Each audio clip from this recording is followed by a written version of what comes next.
In this video, we're going to look at comparing the graphs of functions.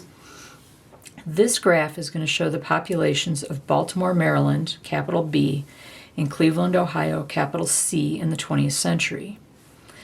The function b of t is the population of Baltimore in year t, and c of t is the population of Cleveland in year t.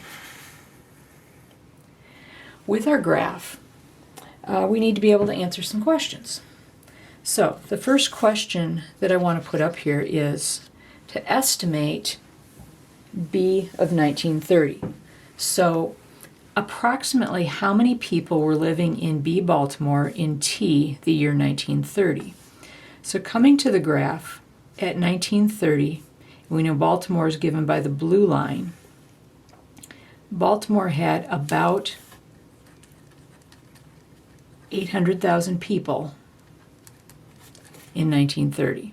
So just reading a graph, you've known how to do that for a long time. Next question has to do with some comparisons.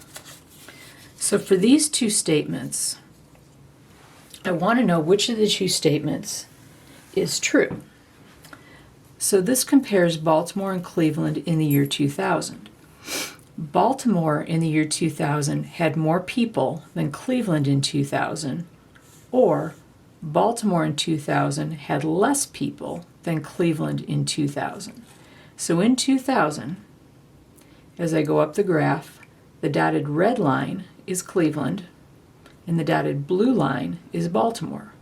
So obviously, Baltimore has more people than Cleveland. Baltimore greater than Cleveland.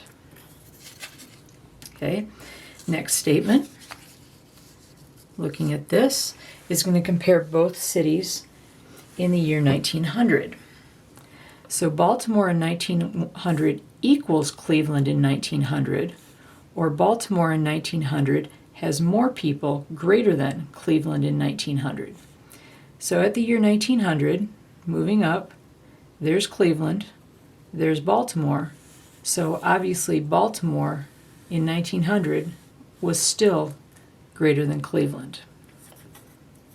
Finally, last question, were the two populations ever the same? Okay, well, I want to look to see where they compare. Well, here in 1910, both Baltimore and Cleveland had just under 600,000 people.